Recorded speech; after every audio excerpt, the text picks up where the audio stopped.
네, 발표 시작하도록 하겠습니다. 네, 오랫동안 이거 인프콘 들으시느라 힘드셨죠? 저도 제 차례까지 대기하느라 너무 힘들었습니다. 네, 빨리 한번 끝내보도록 할게요. 네, 저는 카카오 모빌리티에 다니고 있는 조현영이라고 하고요.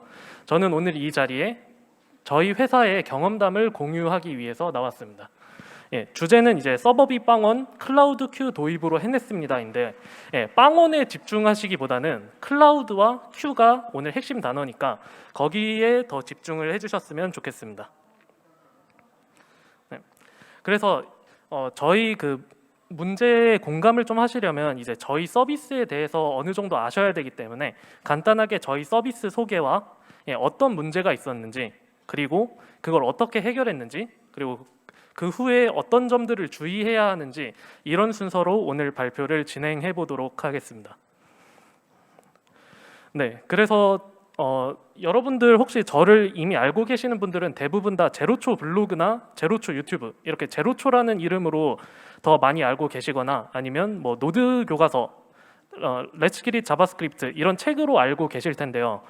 그래서 저를 막 강의하거나 책 쓰는 사람이라고 생각하실 수 있기 쉬운데, 사실 저는 지금까지 좀 스타트업의 꿈이 있어서 다수의 스타트업에 이제 공동 창업을 해서 많이 실패를 했다가 마지막에 이제 오늘의 픽업이라는 그 당일 배송 서비스를 같이 공동 창업을 하고, 그 다음에 카카오 모빌리티에 엑싯을 해서 지금 현재는 카카오 모빌리티 당일 배송 사업팀 기술 파트장으로 근무를 하고 있습니다.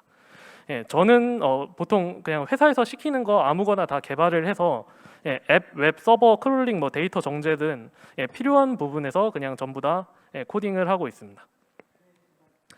네, 이거 저희 오늘의 픽업 서비스를 처음 들어보시는 분들도 많을 텐데요. 사실 카카오 모빌리티가 퀵 당일 배송, 그 다음에 택배까지 전부 다 하고 있는데 아마 여러분들은 대부분 그 사실을 잘 모르시는 경우가 많을 거예요. 일단 저희 오늘의 픽업이라는 서비스는 오후 2시까지 주문하면 그날 자정까지 집으로 배송을 해주는 당일 배송 서비스고, 그 다음에 새벽 배송도 같이 하고 있어요. 그래서 주요 고객사로는 뭐 잭시믹스, 휠라, 삼성물산, 공구음원, 반란, 뭐 아트랑스 뭐 이런 유명한 회사들이 있긴 한데, 여러분들이 저희 회사를 모르는 이유는 이게 택배가 오면 뭐 잭시믹스 이름으로 오지 저희 이름으로 오지 않기 때문에 아마 모르실 거예요. 그래서 여기 나와 있는 고객사에서 뭐 물건을 시켰는데 신기하게 12시 이전에 왔다 이러면 카카오 모빌리티 오늘의 픽업이 배송을 한 거구나, 이렇게 생각을 하시면 될 것 같습니다. 정리하자면 저희 서비스는 퀵보다는 느리고 택배보다는 빠른 당일 배송 서비스입니다. 그래서 혹시나 이용해 보고 싶으신 분들은 한번 이용해 보시면 좋을 것 같아요. 네, 그래서 이제 저희 기술적으로는 저희는 일단 AWS 위에서 돌아가고 있고요. 구조는 매우 간단해요. 구조는 앱 서버와 어드민 서버 2개와 그 다음에 저거 DB거든요. DB 이렇게 해서 총 3개의 서버로만 구성이 되어 있습니다. 처음 시작할 때부터 지금까지 거의 이 큰 틀은 변하지 않았고요. 요즘은 GCP로 옮기고 있는데 이거는 저희 카카오 모빌리티가 구글이랑 파트너여가지고 자꾸 AWS에서 GCP로 옮기라고 하더라고요. 그래서 지금 옮기고 있는 과정입니다. 그래서 저희 서비스가 이제 성장을 하면서 어떤 문제를 겪었고 어떻게 해결했는지 그거를 이제 순서대로 알려드릴 텐데, 저희는 일반적으로 택배사와 프로세스가 매우 비슷해요. 그래서 먼저 접수, 거래처들이 저희한테 물건을 접수하고 저희가 그걸 가지러 가는 수거 단계가 있고, 그걸 다시 물류 창고로 가져오는 입고 단계가 있고, 그걸 이제 라이더들, 저희는 일반인 라이더들을 쓰는데 일반인 라이더들한테 이렇게 배차를 해주면 그 사람들이 열심히 저희 물건을 싣고 각각 목적지에 이동을 하겠죠. 그런 배송 중 단계와 목적지에 도착해서 고객한테 물건을 건네주고 난 다음에 이제 배송 완료 단계, 이렇게 크게 5단계로 구성이 되어 있습니다. 그래서 아까 제가 서버가 크게 2가지로 나뉜다고 말씀을 드렸는데, 하나가 어드민 서버거든요. 어드민 서버는 여기서 접수만 담당하고 있고, 나머지 앱 서버가 이제 수거, 입고, 배송 중, 배송 완료 전부를 담당하고 있습니다. 이러면 앱 서버가 너무 막대한 일을 하는 거 아니냐, 이렇게 생각을 하실 수가 있는데, 실제로는 어드민 서버가 정산, 관제, 반품 뭐 이런 나머지 작업들까지 같이 하고 있기 때문에 실제로 하는 일은 어드민 서버가 더 많은데 저희 프로세스 상에서는 그냥 앱 서버가 뭔가 더 하는 일이 많게 그렇게 보이기는 하네요. 그래서 처음에는 저렇게 간단한 구조로도 잘 돌아가다가 제가 그냥 앞으로 좀 생각을 해봤는데 두 가지 문제가 발생할 것 같은 거예요. 예를 들어서 이제 접수 단계는 어드민 서버가 관장을 하죠. 어드민 서버가 관장을 하는데 만약에 어드민 서버가 터졌다, 어드민 서버가 장애가 났다 이러면 접수부터 못 받겠죠. 그리고 마지막 단계, 배송 완료 단계에서 앱 서버에 장애가 생겼다. 그러면 배송 완료 처리가 안 되고 고객한테 배송 완료되었다는 알림도 안 갈 것이고 라이더 분들은 돈도 못 받을 것이고 이런 문제가 생길 것 같다는 그 불안감이 좀 있었거든요. 근데 어느 정도는 그냥 원래 개발 이렇게 스타트업 하다 보면 뭔가 문제가 생길 것 같은데 그냥 좀 한켠이 찜찜하지만 그냥 넘어가는 경우가 많아요. 그래서 저도 처음에는 그냥 설마 하면서 넘어갔습니다. 근데 그런 일이 이제 항상 그 불안한 예감은 실제가 되죠. 실제로 저희 어드민 서버가 터지기 시작했어요. 그랬던 이유는 저희 어드민 서버 거래처에서 어드민 서버로 이렇게 물건 접수를 해주시는데 두 가지 방식이 있어요. 하나는 엑셀 업로드가 있고 하나는 API 업로드, 이렇게 두 가지 창구를 저희가 만들어 놨거든요. 그래서 거래처에서 뭐 시스템이 잘 갖춰져 있다, OMS 뭐 이런 게 잘 갖춰져 있다 하면 API 업로드, 그쪽 개발자가 저희의 API로 물건을 쏴주는 그런 경우에는 그렇게 문제가 많지는 않았는데 이게 쇼핑몰들이 그렇게 그 큰 규모가 아니라 오히려 그 소상공인들이 많잖아요. 그런 분들은 개발자가 없기 때문에 일일이 엑셀에다가 칸 맞춰가지고 뭐 고객명, 주소, 뭐 전화번호, 뭐 물건 사이즈 이런 거 맞춰서 넣어서 엑셀로 업로드 해주시면 저희가 받는 그런 구조였습니다. 그런데 엑셀 파싱 한번 해보시면 아시겠지만 엑셀을 업로드 받고 그 안에 있는 컨텐츠들 꺼내서 분석하는 게 메모리를 정말 많이 차지해요. 그렇다고 고객사들한테 CSV 파일로 달라고 하려 했는데 그랬더니 한결같은 반응, CSV가 뭐야? 이렇게 그 반응을 하셔가지고 결국에는 그냥 엑셀 업로드를 받았거든요. 저희가 그 실제로 데이터가 그렇게 크진 않았어요. 고객명, 전화번호, 뭐 주소 이런 식의 제이슨 데이터를 업로드 받았는데 이건 너무 압축한 거고 실제로는 한 컬럼이 30개, 40개 정도는 있었지만 그렇게 큰 데이터는 아니었어요. 근데 문제가 이런 제이슨 데이터를 굿즈, 딜리버리, 뭐 딜리버리 히스토리 이런 테이블들 있죠. 이런 테이블들에 넣을 엔티티로 만들다 보니까 뭐 여기서 메모리가 많이 그 차지를 하게 돼서 결국에는 무리가 가더라고요. 특히 고객사들이 한 번에 이제 원래 저희 서비스 초창기에서는 20건, 30건 막 이런 데도 있고 나중에는 뭐 100건, 200건, 근데 나중에는 5,000건 막 이렇게 하다 보니까 서버의 메모리 그 한계를 초과해 버리는 일이 이제 매일 발생하기 시작했습니다. 그럼 저희는 매일 장애가 났겠죠. 그래서 임시 방편으로 그렇게 많이 접수하시는 분들한테는 저희가 그런 거래처한테는 저희가 연락을 해서 엑셀을 저희 개발자들한테 따로 전달을 해주시면 저희가 그 메모리가 많은 저희 개발용 노트북에서 대신 업로드 해드릴게요. 이런 식으로 임시 방편으로 때우고는 했었습니다. 그리고 두 번째 문제, 이제 앱 서버도 장애가 나기 시작했는데요. 어드민 서버 같은 메모리 문제는 없지만 저희는 이제 배민 원, 뭐 요기요 익스프레스 이런 것처럼 그 라이더 분들이 한 건만 이렇게 가져가는 게 아니라 10건에서 50건 이렇게 묶어서 가져가요. 택배 같죠. 그래서 배송 중에 만약에 서버가 터지면 예를 들어 10건 중에 3건 했는데 그때 서버가 터졌다. 그럼 이제 4건부터 10건까지는 남은 것들은 처리하지 못해서 줄줄이 다 밀려버리는 그런 상황이 많이 발생했습니다.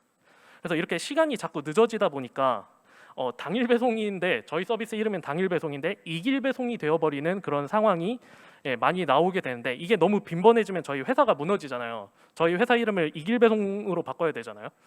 그래서 그거를 엄청 걱정을 많이 했었습니다.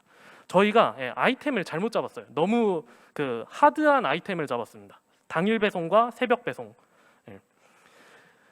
그래서 이 서비스 특성상 저희는 그날의 문제는 그날에 다 해결해야 되는데 이게 뭐 그날이라고 하면 시간이 넉넉해 보이지만 실제로는 1시간 안에 문제 파악, 분석, 해결, 배포 이런 거를 다 마무리해야 됐어요. 그래서 가장 좋은 방법은 아예 에러가 안 나게 만드는 게 가장 좋은 방법이었습니다. 특히 접수단에서부터 문제가 터졌다. 그럼 접수가 안 되면 그 뒤에 뭐 수거 입고 배송 중 배송 완료 이런 프로세스들 다 쫙 밀릴 거잖아요.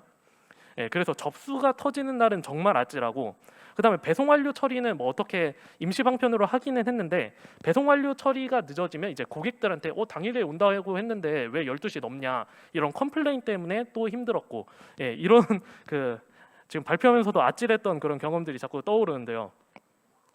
또 한 가지 여러분들이 생각을 못 하시는 게, 라이더 형님들이 정말 무서우셔서, 여러분들 그 운전이나 길 걸어보면 막 뭐 빨간불효도 가고 막 횡단보도도 가고 막 그런 분들 보이죠. 그래서 그런 분들이 정말 무섭거든요. 그 워낙 거친 분들이 많으셔가지고, 그래서 같이 이렇게 라이더 분들과 같이 일을 하다 보니까 수명이 연장됐어요. 앱 서버 터진 날에는 욕을 진짜 어마어마하게 먹었거든요. 그래서 이거 새벽에도 새벽 배송할 때는 새벽에 막 서버 터졌다고 호출 받아서 일어나고, 저희 주말에도 배송하니까 주말에도 서버 고치고. 근데 내가 만든 서버니까 뭐 탓할 게 없잖아요. 제 탓이잖아요. 제 탓. 제가 잘못해서. 그래서 이제 해결 방법들을 모색을 해보기 시작했죠. 조금 저희의 문제점에 대해서 좀 공감은 가시나요? 그래서 일단 먼저 저희가 서버가 좀 작은 서버, 프리 티어, 뭐 AWS T2 마이크로, T3 마이크로 이런 거였기 때문에 처음에는 뭐 스몰로 올려볼까, 그리고 뭐 미디엄, 라지 이런 식으로 올려볼까 하는 스케일업을 고려를 했었어요. 이거 한 번 올릴 때마다 가격이 2배씩 뛰긴 하는데, 스케일업이 뭐 이런 거죠. 처음에 작은 서버를 두고, 그 다음에 조금 큰 서버 두고, 그 다음에 조금씩 늘려나가는 거예요. 그 다음에 좀 더 큰 서버 두고. 근데 저희가 이걸 채택하진 않았습니다. 왜냐하면 저희의 실제 트래픽 분포를 쫙 봐봤는데요. 여기 지금 빨간색으로 표시된 게 오전에 4시간 9, 10, 11, 12가 있고, 그 다음에 18, 19, 20, 21 저녁에 4시간이 있죠. 오전 4시간은 접수 때 트래픽이 많이 몰리는 거고, 오후 4시간은 이제 배송 완료 처리하는데 그때 4시간이 이렇게 트래픽이 몰리는 거였어요. 그래서 뭐 스케일업 하면 뭐 접수 5천 건까지는 버티고, 그 다음 스케일업 하면 접수 10,000건까지 버티고, 뭐 이렇게는 할 수 있을 것 같은데, 이게 8시간만 피크다 보니까 나머지 16시간은 걔네들이 놀잖아요. 그래서 그거를 뭔가 보기가 싫었습니다. 뭐 회사가 돈이 없는 거 그런 문제도 있긴 하지만, 원래 스타트업은 계속 적자잖아요. 그래서 사실 서버비로 막 부담을 주고 싶진 않았는데, 사실 뭐 부담 줄 그런 정도까지 서비스가 아직 성장한 상태는 아니었지만, 그래도 뭔가 제 자존심상 뭔가 좀 아끼고 싶었어요. 이렇게 스케일업을 하면 비싸게 데려왔는데 하루에 16시간 노는 꼴을 보기가 너무 싫었습니다. 그러면 이제 여러분들 좀 서버 쪽 공부해 보신 분들은 스케일업 말고 스케일아웃이라는 게 있다는 것을 아실 텐데요. 스케일아웃은 이렇게 작은 서버 한 대를 2대로 만드는 거예요. 그리고 여기 위에 표시는 오토스케일링이라는 건데, 오토스케일링은 제가 다음 장에 간단하게 설명을 드리겠습니다. 그래서 작은 서버를 2대로 늘리고, 이거를 이제 좀 더 늘리면 뭐 이런 식으로 늘릴 수가 있겠죠. 그래서 이 스케일 아웃은 저희가 적용을 했습니다. 근데 스케일 아웃 적용하고 문제가 해결될 줄 알았는데 그래도 서버가 터져요. 이거는 아마 서버 개발 오토스케일링 적용해 보신 분들은 한 번씩 오토스케일링이 만능이 아니구나 깨닫게 되는 순간이 있거든요. 저희도 그걸 똑같이 겪었습니다. 일단 오토스케일링 간단히 설명드리자면, 일단 숫자를 2개를 정해요. 예를 들어 70과 30을 한번 정해 볼게요. 그러면 이제 기존 서버 한 대일 때 그 서버의 CPU나 메모리가 70% 이상, 사용률이 70% 이상 되면 한 대씩 계속 추가를 하는 그런 거죠. 그리고 30% 미만으로 사용률이 떨어졌다 그러면 한 대씩 줄어들고, 그러면 저희는 뭐 아까 9시에서 12시 그 사이에 계속 한 대씩 추가되다가 그 시간이 지나면 다시 한 대씩 줄어들고, 저녁 시간에 다시 한 대씩 추가되고 다시 줄어들고, 이렇게 아름다운 그림을 상상을 했는데, 여기서 여러분들 다들 겪으실 그 함정이 있어요. 트래픽이 한 방에 몰리면 바로 CPU와 메모리가 100%가 되어버립니다. 이게 오토스케일링이 성립하려면 새로운 서버가 뜰 때까지 기존 서버들의 CPU나 메모리가 버텨줘야 돼요. 버텨줘야 되는데 바로 100%가 되는 순간 서버 한 대가 없어져 버리고, 장애가 나버리고 그러면 남은 서버들이 그 트래픽을 또 부담하기 때문에 연달아서 다 서버가 터져버립니다. 그래서 저희도 오토 스케일링 딱 적용했다가 막 그 저절로 막 4개 되어 있고 서버가 1개였다가 4개 되어 있고 이런 거 보면서 막 뿌듯했는데 결국에는 접수를 한 방에 10,000건 해버리는 거래처 때문에 결국엔 서버가 다 터져버렸어요. 그러면 이제 미리 서버를 켜둘까 이런 생각도 하잖아요. 뭔가 그 예측되는 시간에 미리 서버를 켜둘까. 그런데 이게 그 엑셀 업로드를 하다 보니까 그 담당자가 뭐 10시에 일어났다 그럼 10시에 업로드하는 거고 뭐 까먹었다 그럼 12시에 업로드하는 거고 이 미리 하기에도 뭔가 애매한 거예요. 그래서 저희는 미리 켜두지도 못하고 그럼 그렇다고 뭐 하루 종일 켜놓으면 그거 뭐 스케일업한 거나 그런 거나 다를 바가 없잖아요. 그래서 저희가 이제 이걸 해결하기 위해서 여러 가지 점들을 고려를 해봤는데 먼저 저는 저를 믿을 수가 없다. 이게 가장 큰 원칙이었어요. 제가 뭐 이런 문제를 해결하기 위해서 많은 노력을 기울였겠죠. 그리고 뭐 코딩도 하고 뭐 서버도 추가하고 여러 방법을 해봤는데 제가 만든 서버는 항상 장애가 났습니다.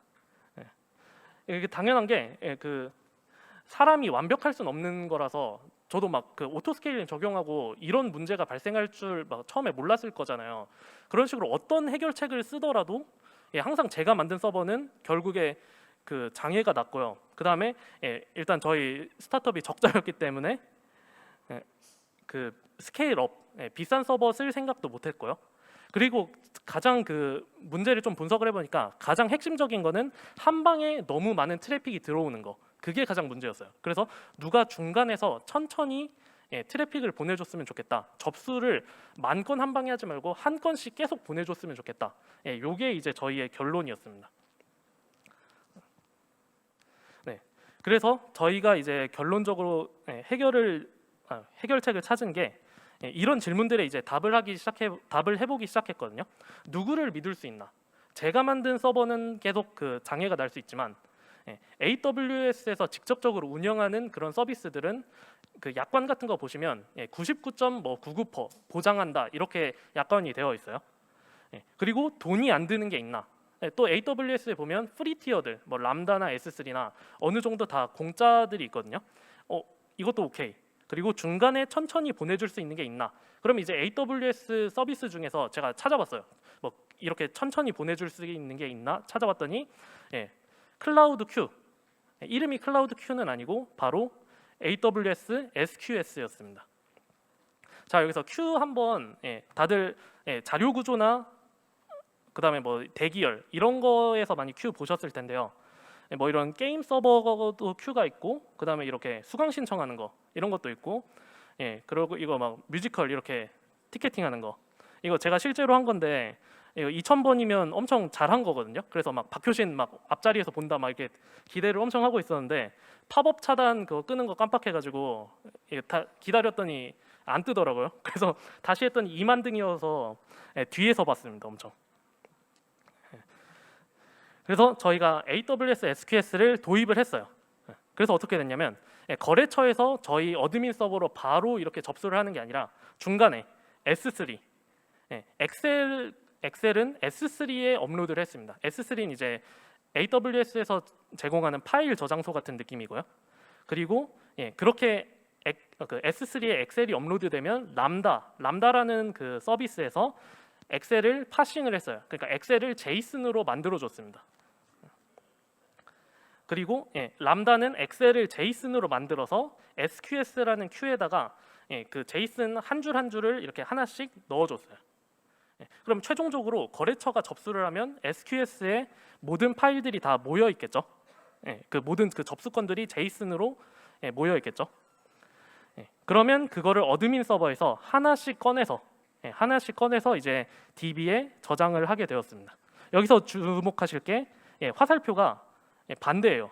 SQS와 어드민 서버 가운데 화살표가 풀이라고 해서 반대로 되어 있습니다.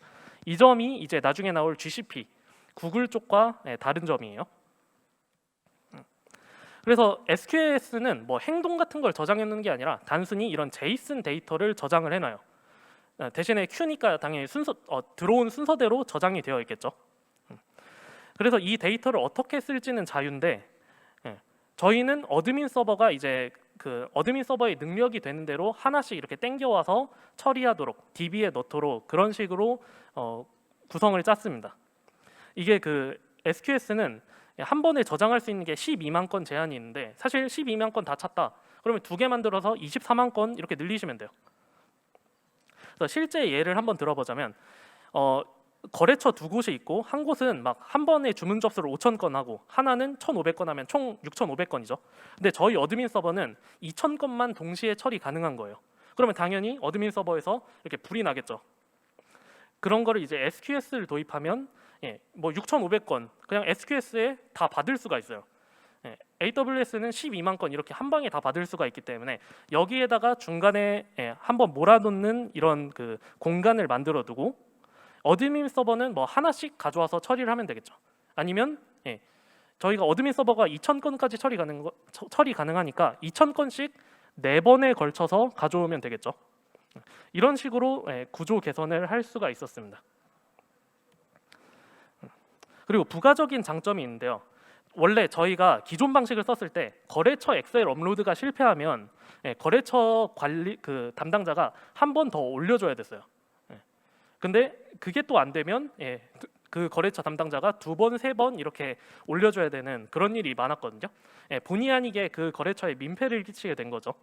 SQS 도입 후 그런 일은 사라졌는데요.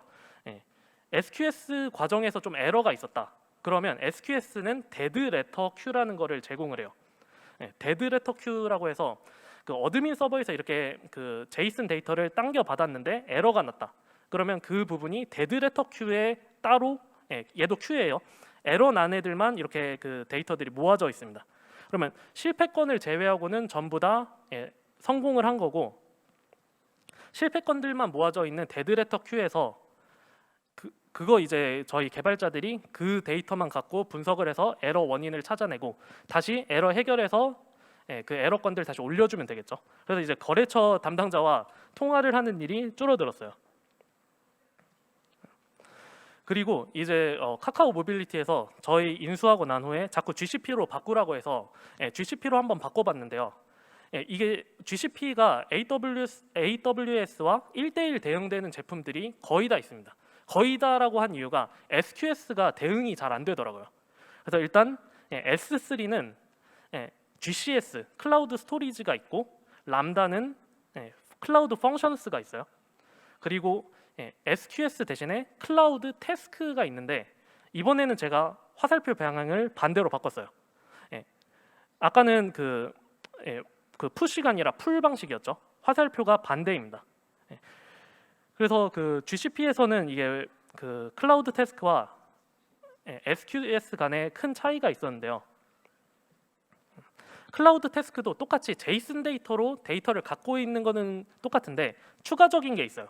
추가적인 게 누구한테 보낼지와 어떤 속도로 보낼지를 설정을 할 수가 있습니다.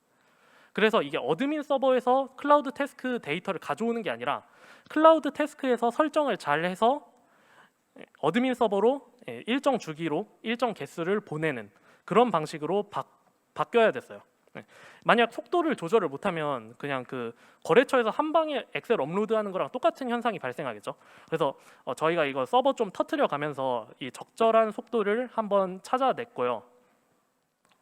이거는 여러분들 만약에 도입하실 때도 항상 적절한 속도, 이거는 서비스마다 다 다르니까 이거 찾는 게 바로 이제 클라우드 태스크의 핵심이더라고요. 이게 그 저희 실제 그 카카오 모빌리티 저희 서비스 서버 비용 탭인데 오른쪽에 필터 걸려 있는 거 없죠. 뭐 숨기려고 한 거 없어요. 실제로 그 여태껏 서버 비용으로 한 푼도 내지 않았습니다. 근데 사실 서버 비용 빵원이 중요한 게 아니라 저희가 서버 비용이 늘어날 것 같은 상황에서 뭔가 그 어떻게 보면 꼼수라고도 할 수 있는데 그런 여러 가지 방법을 찾아내 가지고 새로운 방법을 찾아내 가지고 이렇게 서버 비용을 아낄 수 있었다. 이런 저희 시도를 그 경험담을 공유해드리고자 이거를 보여드리는 거예요. 근데 실제로 비용이 빵원이었냐? 그거는 아니고 모니터링 툴 저희 데이터독 쓰고 뭐 깃허브, 센트리, 젯브레인스 이런 거 쓰는데 이런 게 돈이 엄청나게 들더라고요. 그래도 그 항상 그 저희 회사한테 서버 비용 빵원으로 유지시켜 줬다 이렇게 제가 뭔가 떳떳하게 주장할 수 있는 목소리 낼 수 있는 그 한 가지가 생겨가지고 제가 좀 뿌듯했던 그런 기억이 있습니다. 이게 그 빵원이 가능했던 게 S3는 100GB 데이터 전송이 무료고요. 스토리지도 5기가 저장하는 게 무료입니다. 그리고 람다는 100만 건 무료죠. 100만 건 채우기가 진짜 큰 서비스 아니면 쉽지 않아요. 그래서 저는 여러분들한테 웬만하면 좀 CPU 많이 잡아먹거나 메모리 많이 잡아먹는 작업들 람다로 분리해 보시는 거를 추천드립니다. 100만 건 채우기는 웬만한 작은 스타트업들은 쉽지가 않거든요. 그리고 SQS도 100만 건 무료. SQS도 100만 건이니까 좀 넉넉하죠. 그래서 어드민 서버가 제일 비싸고 실제로는 RDS, DB 서버가 사실 제일 비싼데 얘네는 솔직히 AWS에서 가끔 크레딧 주는데 그걸로도 그냥 충당이 가능하더라고요. 그래서 결과적으로는 서버 비용이 한 푼도 나오지 않았습니다. 저희가 어드민 서버 이렇게 문제를 해결한 것처럼 배송 완료에서도 똑같은 그 방식으로 문제를 해결했거든요. 배송 완료 라이더들이 이제 물건 배송했다고 이미지 업로드하는 거, 이미지 업로드도 이제 앱 서버에서 처리할 때 이미지 프로세싱하고 이런 게 오래 걸렸었는데 그것도 다 S3에서 람다로 하게 바꾸고, 그 다음에 배송 완료했다는 정보 자체도 SQS에서 쌓아뒀다가 앱 서버에서 이제 하나씩 꺼내서 썼어요. 이거 다시 SQS입니다. 클라우드 태스크 아니라서 화살표 방향 반대로 바뀌어 있죠. 그래서 이 푸시 방식과 풀 방식의 차이만 잘 기억해 두시면 그 클라우드 태스크 쓸지 SQS 이런 거 쓸지 결정하실 때 좀 도움이 될 것 같아요. 그리고 많이 나오던 질문이 펍섭, Q랑 비슷하게 펍섭 뭐 들어봤다고 하셔서 펍섭 쓰면 안 되나요라고 하셨는데 제가 아니요라고 적어놨죠. 이거 헷갈리죠. 쓰라는 건지 말라는 건지. 써도 된다는 말씀인데요. 다만 조건이 있어요. 보통 펍섭은 다수로부터 메시지를 받아서 다수에게 전달하는 그런 시스템, 그런 걸 이제 펍섭이라고 하는데 이런 구조죠. 거래처 여러 곳에서 정보를 받아서 저희 서버 여러 곳에다가 뿌려주는. 그래서 사실 펍섭을 Q 대신에 쓸 수가 있기는 해요. 근데 그러려면 다수에게 받아서 다수에게 전달하면 안 되고 다수에게 바로 전달해 버리면 뭐 주문 접수가 여러 번 돼 버릴 수가 있죠. 예를 들어 저희 어드민 서버가 50개인데 어드민 서버 50개에 같은 데이터를 동시에 전달해 버리면 접수가 동시에 50번 돼 버리잖아요. 그래서 그렇지 않게 꼭 하나에게만 보내주는 그런 기능이 있는 펍섭 시스템을 쓰셔야 되고요. 그리고 중간에 또 Q를 쌓아주는 기능이 중요해요. 펍섭도 일부 제품은 Q를 쌓아줄 수 있기 때문에 그렇게 Q를 쌓아줘서 한 방에 트래픽이 많이 몰리지 않게 어느 정도 중간에서 컨트롤해 줄 수 있는 그런 기능이 있는 펍섭이라면 충분히 가능합니다. 그리고 또 자주 나오는 질문이 클라우드 큐 꼭 써야 되는지. 안 써도 됩니다. 안 써도 되는데 예를 들어 뭐 자기가 온프레미스로 서버를 구성하고 있는데 서버에 남는 코어가 있다. 남는 코어가 있으면 그 코어를 활용해서 큐 서버를 띄우시면 되고요. 다만 이거는 매우 비추천하는 게 큐 서버에 부하가 생기면 그 옆에 있던 코어 서버도 같이 터지기 때문에 이건 매우 비추천드리고요. 서버를 여러분들이 한 대 더 띄울 수 있다면 거기다가 뭐 아까 펍섭 같은 거 있죠. RabbitMQ, 카프카 이런 큐나 펍섭 그 소프트웨어를 자체적으로 설치해서 큐 서버로 활용하시면 됩니다. 근데 이거는 클라우드를 써야 되는 이유 중에 하나이기도 한데 여러분들이 직접 띄운 서버는 항상 장애가 날 가능성이 있어요. 여기 제가 싱글 포인트 오브 페일리어, 그러니까 여기가 장애가 나면 전부 다 장애가 나는 그런 안 좋은 상황이 발생할 수 있기 때문에 저희가 저기 그림에 보시다시피 가운데 있는 큐 서버를 저희가 직접 안 만들고 클라우드에 맡긴 이유입니다. 저를 믿지 못하기 때문이에요. 그래서 큐, 클라우드 큐 언제 쓰면 좋을까요? 저희처럼 특정 기능만 부하가 몰릴 때. 저희는 주문 접수랑 배송 완료 두 기능만 부하가 몰렸죠. 그리고 특정 시간에만 주문 접수 9시 타임 그리고 배송 완료 6시 타임, 저녁 6시 타임. 그래서 1번, 2번 만족했고 그 다음에 3번 주문 접수 한 방에 10,000건을 언제인지 모르겠지만 한 방에 접수를 해가지고 저희 서버를 터뜨린. 그래서 이렇게 갑작스럽게 트래픽이 몰려서 오토 스케일링이 안 될 때, 그럴 때 클라우드 큐 이렇게 도입하시면 좋습니다. 여기서 주의할 점이 클라우드 큐가 무조건 뭐 스케일 업, 스케일 아웃보다 뭐 좋냐 그런 건 아니고요. 여러분 그 서비스가 성장함에 따라서 전반적으로 트래픽이 늘어날 때 있잖아요. 그럴 때는 스케일 업이나 스케일 아웃 둘 중에 선택을 하셔야 돼요. 클라우드 큐는 어디까지나 부분적으로 트래픽이 늘어날 때만 그 부분적인 해결책이 될 수 있습니다. 그리고 대기열이 생겼기 때문에 당연히 조금 느려지겠죠. 원래는 접수 시에 바로 자신의 것이 바로 처리되는 느낌이 났는데 이제는 남의 것까지 처리되고 나서야 자신의 것이 처리된다는 느낌이 들기 때문에 조금 답답한 그런 느낌이 들 수가 있어요. 그래도 서버가 터져서 아예 못 올리는 것보다는 낫죠. 느린 게 아예 못하는 것보다는 나으니까. 그리고 큐 서버가 고장나면 문제가 생긴다고 말씀드렸는데 이거는 그래서 제가 클라우드 큐 거의 고장나는 거 보기 힘든 그런 클라우드 큐로 저희가 이 문제는 해결을 했었습니다. 그리고 큐 자체에 문제가 있는데요. 하나씩 받아서 처리하기 때문에 전체 개수가 몇 개인지 파악하기 어려웠어요. 저희는 이렇게 그 몇 건이 배송 접수됐는지 그 물류센터 담당자한테 이렇게 모아서 알려주는데 문제가 한 건씩 자꾸 들어오니까 예전에 한 방에 접수받았을 때는 바로 21건 접수 이렇게 했지만 이제는 자꾸 한 건 접수, 한 건 접수, 한 건 접수 이렇게 뜨는 거예요. 그러니까 이제 막 물류 담당자들이 이거 알람 제발 꺼달라, 뭐 스팸 같다. 그래서 이거를 결국 그래서 막 1시간 단위로 접수된 거를 카운트해서 해주는 방식으로 수정을 했습니다. 그래서 전체 개수를 파악할 때는 살짝 애로사항이 있을 수 있다는 점 같이 알아두시면 좋고요. 마지막으로 클라우드의 문제점은 클라우드는 락인 효과가 있어요. 한번 AWS에서 제가 아까 S3, 람다, SQS 이런 스택으로 쫙 구성을 해놓다 보니까 이거를 GCP로 옮기는데 너무 힘들었습니다. 각각이 비슷하긴 한데 조금씩 다 다르거든요. 그리고 아까 SQS랑 클라우드 태스크랑 그 풀과 푸시 방식 다르잖아요. 그래서 이런 거 차이도 너무 예상치 못한 것이어서 그래서 클라우드 서비스 너무 그 깊게 쓰면 그 클라우드만 계속 써야 될 수 있는 그런 상황이 발생할 수 있다. 근데 보통 생각하실 때 AWS 한번 쓰면 나 계속 AWS 쓰면 될 것 같은데 이렇게 생각을 하실 텐데 저도 그랬어요. 저도 근데 회사에서 GCP로 바꾸라고 할 줄을 몰랐거든요. 그래서 이런 일이 현실이 될 수 있다는 거 항상 염두에 두시면 되겠습니다.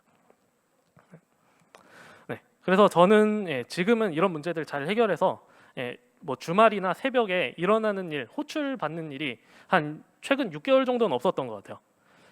그리고 항상 제가 만든 제품은 뭔가 문제가 있을 것 같다. 그렇게 걱정이 되기 때문에 앞으로도 클라우드 제품들을 점점 더 적극적으로 쓸 생각입니다. 그래서 오늘 발표는 여기까지였고요.